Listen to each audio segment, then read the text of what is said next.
Hello, I'm Don Moores, and welcome to Montgomery Week in Review. The 2016 session of the General Assembly in Annapolis has finally concluded, and the General Assembly this year passed several pieces of important legislation at the very last minute, as they seem to do each year. One of those includes Noah's Law. Brian Karem, executive editor of the Sentinel newspapers, has a story about Noah's Law and so much more. Montgomery County residents have just cause to be proud of their public library system. Tom Thomson, the trustee of the Friends of the Library, is here to tell us why. The League of Women Voters of Montgomery County presented a film and panel discussion about the education of women and girls around the world.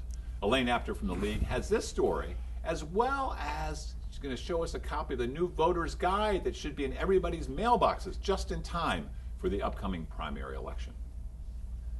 Montgomery College, our great bastion of higher learning in our community, requires at least one course in the humanities in order to gain a degree. Sharon Ahern Fechter, Dean of Humanities for the college, is here to explain why this course is essential to complete each student's education.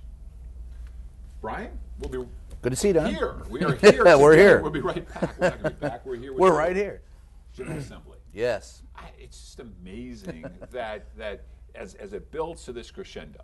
Every year it starts off slowly, and there's all sorts of pontificating, and then there's this they rush. pass everything in the last minute. The last second. They wait till the last second and go. Literally, in this case, the Noah's Law was in the last hour of the legislature. And the dust goes up, and now the dust is really hadn't had a chance to settle much. They weren't even sure what they. Yesterday, when we were trying to put together the story, they weren't even really sure what was in the bill they passed. Noah's Law. What is it? Well, Noah's Law basically is the state's attempt to make amends for the death of a police officer, ostensibly. But more importantly, there was a Noah Liotta who was killed, Montgomery County police officer killed while he was actually on a drunk driving task force. He was killed by ostensibly, ostensibly by a drunk driver. Right.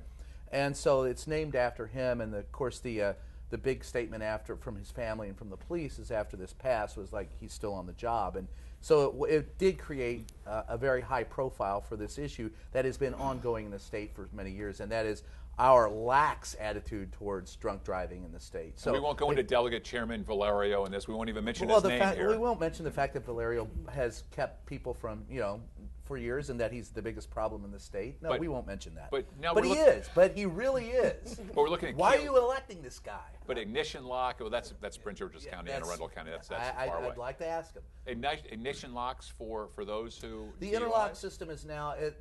It went through a conference committee. The Senate version of the bill was very strict, and none of the people who are defense attorneys could get behind it at all. And even some of the defense attorneys admitted we had to, come up to speed with our laws. And so the conference committee actually maybe did what they tried to do, was strike a balance. So it's 180 days. And bottom line, so 180 days. So if you have a DUI, you're convicted of a DUI. Prior to conviction of DUI, and the wording is interesting, but prior to a conviction for DUI, administratively, if you're charged with a DUI and you blow a .08, okay, you can. It's not mandatory, but you can elect to take the interlock, and then once conviction, all of that counts against your time. If you refuse to do anything, you could lose your license for up to 9 months, 270 days. So they're trying to get people to opt into prior to conviction. And then you also can get a hardship license, and instead of losing your license for 180 days if you refuse and are convicted, then you can also keep your license. So the idea is to keep people who need to use their car to get to and from work, which is most of us, from going out and imbibing and getting nasty drunk. Sure. There's a website now, I guess, for this story and everything else. www.thesentinel.com. We're better than any newspaper in the county. Exactly. Are many of these one-time offenders? This recidivism hopefully will help the person that's just been caught. And well, the biggest problem, the concern for most people, like there was a case recently with a 60-year-old man who had a clean record his entire life here in happened in Montgomery County. And he didn't hurt anybody, but he met someone at a bar for a meeting, and he stayed because one of his favorite games were on, and he drank a little bit too much, and he got caught going home. And, sitting in court, the judge said, look, are you going to mind your P's and Q's? You have no past history for the next 60 days, so I don't have to toss you in the clink. And so for those people, you do want to, I mean, God knows anybody can make a mistake. It's what you want to keep people from doing is endangering other people's lives, and continually or continuously making the same mistake. And this legislation tries to clean that up by bringing people down to ground zero real quick and saying this is a problem. Police, I spoke yesterday with the police chief. They're very happy with the compromise. They want to look at as everyone else, they want to look at the bill a little closer because it has a habit of sneaking something. That guy that we won't mention, Valerio, has a habit of sneaking things in. Don't vote for the guy. Get him out of office. We've got about a minute and a half left. So I live in the community that experienced that terrible tragedy last June. 2 young men who were killed coming off Trevilla Road, speed, alcohol, some other These were things the football involved. players at Wood. Exactly. And there was legislation that was that passed about that, making it a criminal subsequent offense. to that. Yes, subsequent to that. That was the impetus for another bill against alcohol that also passed at the last minute, which makes it now a felony for a parent or an adult to give alcohol to a minor. That was watered down quite a bit by a man who won't be mentioned, and you have to actually prove intent now, and which makes it very hard to prove that you knew that he was going to drive and he had an intent to. But at least maybe we'll get some parents thinking about that. It should. Let me ask you this: we have 30 seconds left.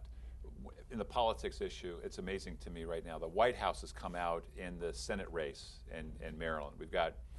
One of these candidates seems to be off the rails in terms of what's going on. Real quick, 20 seconds. In the Van Hollen race, what you have is someone who is casting aspersions against Van Hollen and his record, particularly when it comes to the NRA, that I find completely odorous. It's just, it offends my olfactory senses. The fact of the matter is Chris Van Hollen does have the experience, and the Black Caucus isn't even backing his opponent. And so that kind of tells you something right there. All right. Well, we'll look for more and look forward to your post. That's a great story, actually. Well, I'm sure it's going to be covered in the Sentinel. We have been covering it. This week, actually. It's in today's edition. Thanks, Brian. Sure. Appreciate that. Tom, welcome back. Thank you. It's great to have you. Libraries, I think I was telling you beforehand, I showed my library card to someone who, like, oh my gosh, library, and I just went on. You would have been proud.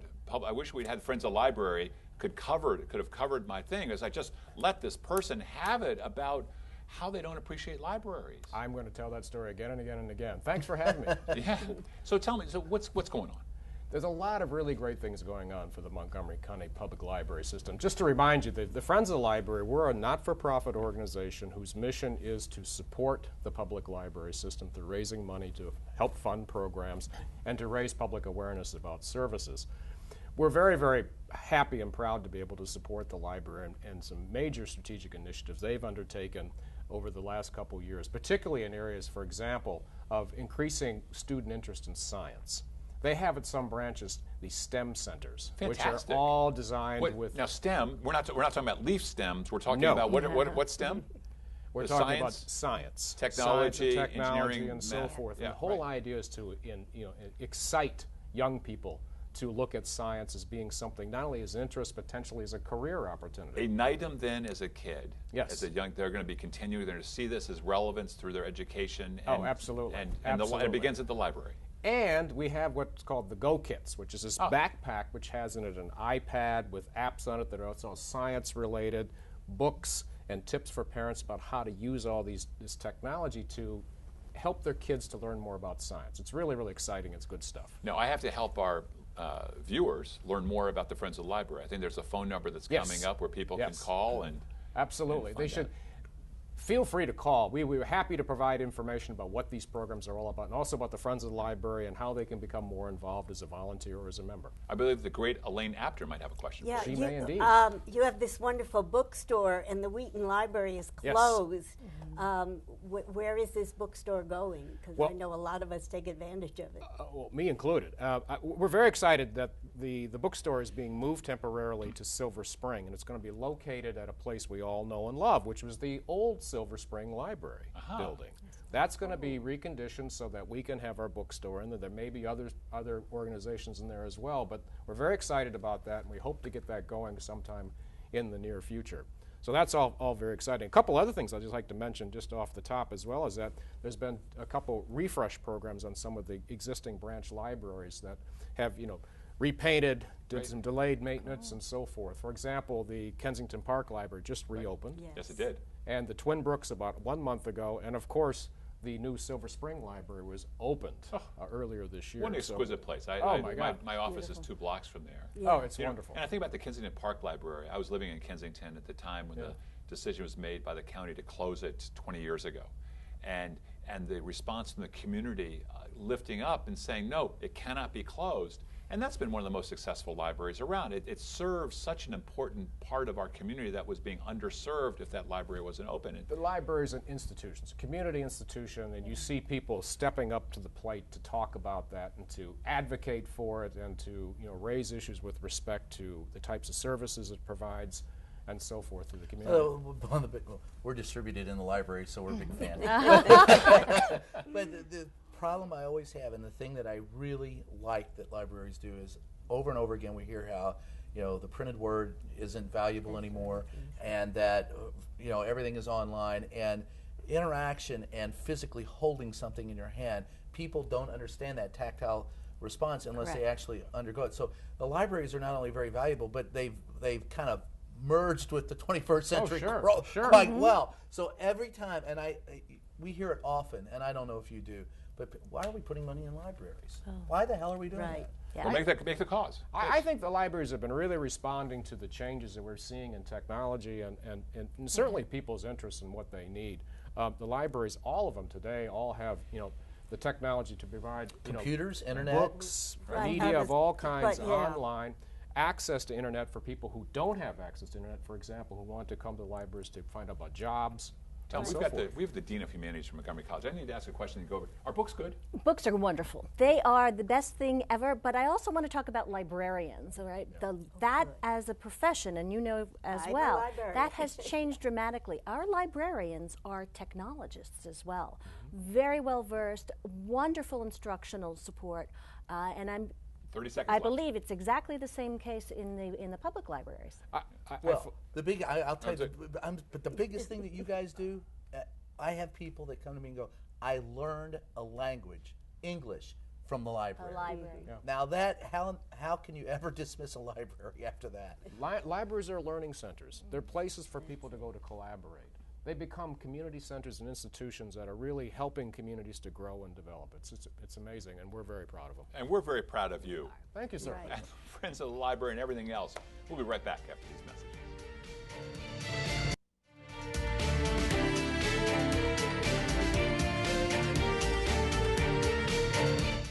And we're back. Elaine, Apter, welcome back. Thank you. It's great to be back. I want to talk about girls' education, role of women around the world. But before we get there, let's talk about the other annual, or actually biannual, great activity by the League, and that's the Voters Guide. Right. Well, we have to, because today is the first day of early voting. Right. So our main thing is to get everybody out and vote, and you want to know who you're voting for. So the League of Women Voters Voters Guide, which is nonpartisan, has information on all the candidates in their own words.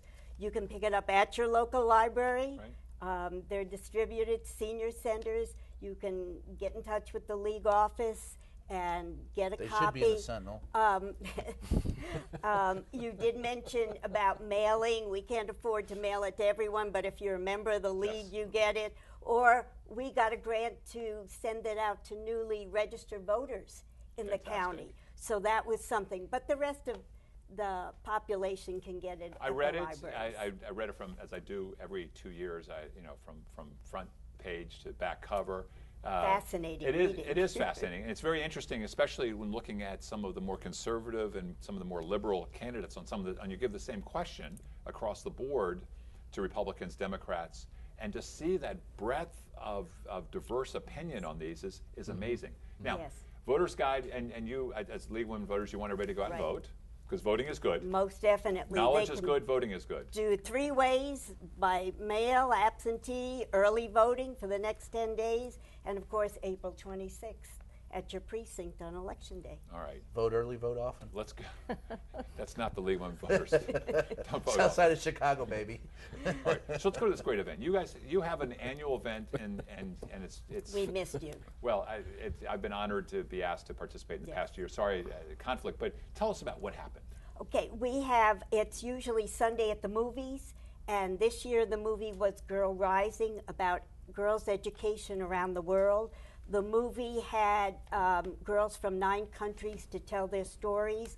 We also had a panel following with a girl that was educated in Afghanistan, one that was educated in Haiti, and then a woman that works with girls in Africa to help them get education. Right. And it was an eye-opener. We know a lot of things, but it was really put together. But 3 of the main things, one across the board, was cost. We don't think of it, but education is not free. And so for a family to spend money that they probably don't have to educate a girl, especially if there are boys in the family, can be a hardship or not a priority, actually. So one of the issues that was cost. And being a block. Right. The other interesting was parent involvement. Right. Is it important that the parent feels that the girl should be educated? And some of the cases, it was the mother that backed off and wanted security for the daughter, wanted the daughter married. A lot of times it was the father that pushed it. So let's get to the third so we can have a discussion. The discussion. third one is, once they're educated, is the country providing employment for them so that they can go out and earn some kind of living? What was your biggest surprise? The biggest surprise to me, I think, was the idea that many times it was the father, and I said, we had this girl from Peru whose father literally moved the family to a different city so that she could get educated. And once she was educated, she went back and lobbied for better plumbing in the school that they left. So in the case of young ladies, you're saying sometimes same-gender parents are the impediment to education? Right, because in their mind, they've been women in these countries. Security was the top thing, and that meant marriage at 13, 14. We've got less than a minute, so there's going to have to be fire. So go for it, Tom. What were some of the takeaways for American families about what transpired at that conference? As far as it was interesting because I don't think, because education is free here, I don't think so. One of the takeaways to me would be some of the maybe immigrant populations that, again, are not used to educating girls. Hopefully we can push that. Do you think that bias really exists in the United States among not just recent immigrants, but among families who have been here for a little bit of time? If their culture, if they come from a culture, and I think that's education. Wait a minute, who are we kidding? The bias Education. exists in this country, In this country all the way as well. around. No doubt. Right. No. But if you educate women, they're going to look at sanitation and health issues and nutrition above and beyond just the reading and writing. So it really is important to Boy, we get could those go on girls forever on educated. this. Thank you. Thank Great you, topic. Elaine. I hope that a lot of people were able to get to Sunday's event. They and were. learn It was more. well attended. Girls Rising, watch that. Thank you. Sharon, welcome. Thank you so much for having me. So the college, I mean, you're at the college with humanities. I mean, maybe we could just follow on a little bit from Elaine's story. You're the most diverse community college, or one of them in the entire world. Absolutely. And certainly in the country in percent. So you've got these challenges. You've got girls and boys, or young men and young women coming in and dealing with all of this as they're going to college for the first time. It's absolutely true, and I think the humanities is one of the glues that holds all of this together, because you can't study humanities without studying culture. And if you want to, for example, they say if you want to learn someone's culture, study his or her language. So we have languages. We have 13 at Montgomery College. History, philosophy, religion. These are the things that unite us. These are the pieces that we have in common. I have to stop you on that. Oh, okay. Because we've had people on this show, and we've all learned it, that what you're talking is a bunch of malarkey. We need to train people in only those things that they're going to be able to make money in right out of college. Make the argument, why should anybody be well-rounded? Because that's what you're asking. That's what you're really saying. We are absolutely asking that and insisting upon it. Science, technology, engineering, mathematics, and great fab labs, but creativity, critical thinking, the ability to write, speak, communicate, touch each other. Whoa, whoa, whoa, whoa, whoa, whoa, whoa, whoa, whoa, whoa. Hey, I have Whoa, whoa, extra whoa, wait a language. minute, wait a minute, wait a minute, wait a minute. Wait a minute. Code. I thought code was the only language we're all going to be looking at. And No, that's we'd be music. writing code. It is, and there are lots of codes around. In fact, in the 80s, Coda. some colleges accepted coding as a foreign language. So there you go. There's no culture involved in code necessarily. And what makes us human and what keeps technology going is the humanities. Well, and my existential angst stems from the fact that as an editor for a paper, a well-rounded education you cannot substitute, and teaching the humanities is not only as important, but in some cases more important. And that's why I have my glasses on, because it's so bright I have to wear shades. But but in all sincerity, I have people that come to me and have an adequate education in many things, and then you sit down and you ask them questions about humanity, questions about how you speak to people, how to communicate to people, completely falls on deaf ears. This is what you're dealing with, We're aren't you? hearing that across the board. The American Association of Colleges and Universities does numerous employer surveys. What do they need? What do they want in their employees? They want the ability to think, write, speak, and communicate. We'll teach you the business. This is not to say we don't need to study science. We need to study all of the liberal arts. But the humanities are central to our identities. And even the business. I know some of the business colleges got in trouble back in the 80s when it was only profit, profit, profit. Correct. And, you know, they are also supposed to be in business to help the community. And how do you study business without studying ethics? Right. How do you continue in medicine Oh, without business doing and ethics? Wait a and That's almost as where bad we're as in We're trouble. making some politics and inroads ethics. there. Are you Medical kidding? schools are now requiring ethics courses, Yes. for example. Well, look at- Very important. What's the Philosophy. biggest Look at the humanity- political dialogue we have today and the issues we're trying to deal with as citizens of our country. It I don't seems call to that me, a dialogue, but that's it. well, it's part of the humanities. What it attempts to try to do is to be able to give students the ability to be able to see these issues, put them in perspective to their lives today. And we've had many, many events that are helping to join what they're learning in the classroom and what we can help them get to outside the classroom. If Ilyasa Shabazz comes to our campus and students line up to ask her questions in a public What's event. if you had to pick a class, the most important class you could teach in humanities? There's my existential angst. What would your answer be?